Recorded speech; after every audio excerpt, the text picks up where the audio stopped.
নমস্কার বন্ধুরা, আমি শিউলি। আজ আরেকটা নতুন রেসিপি নিয়ে তোমাদের সামনে চলে এসেছি। আজকে বানাবো মাটন কষা।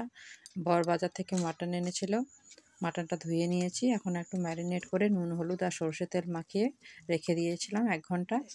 এখন কড়াইতে সর্ষের তেল দিয়ে দিয়েছি, দিয়ে দিলাম একটু চিনি। তেলটা গরম হওয়ার পর চিনিটা লাল করে ভাজা হয়ে গেল, দিয়ে দিলাম ম্যারিনেট করে রাখা মাংসটা। এদিকে একটা মশলা বানিয়ে নিচ্ছি। আদা রসুন পেঁয়াজ, আদা রসুন টমেটো কাঁচা লঙ্কা আর একটু জিরে দিয়ে বেটে নিয়েছিলাম। এদিকে পেঁয়াজ কেটে নিয়েছি, পেঁয়াজগুলো দিয়ে দিলাম। মাংসটা একটু কষানোর পর পেঁয়াজগুলো দিয়ে দিলাম।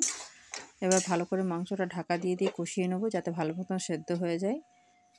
এদিকে মশলাটা বেটে নিয়েছিলাম। এদিকে আরেকটা মশলা রেডি করে নিচ্ছি। হলুদ, নুন, কাশ্মীরি লঙ্কার গুঁড়ো আর মিট মশলা একটু জল দিয়ে গুলে রেখে দিয়েছিলাম 10 মিনিট মতন।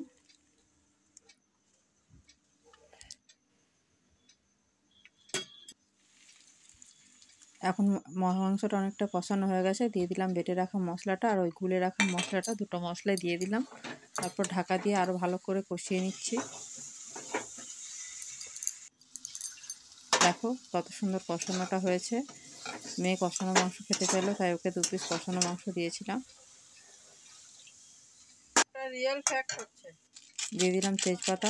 মাংসটা সেদ্ধ হয়ে গেছে, দিয়ে দিলাম পরিমাণ মতো জল আর একটু গরম মশলা। ভালো করে ফুটে উঠলে নামিয়ে নেব। আমার রেসিপিগুলো যদি তোমাদের ভালো লাগে তাহলে অবশ্যই একটা লাইক কমেন্ট শেয়ার করে দিও। আর ভিডিওটা কেউ স্কিপ করো না, পুরো ভিডিওটা শেষ অবধি দেখো। সবাই খুব ভালো থেকো।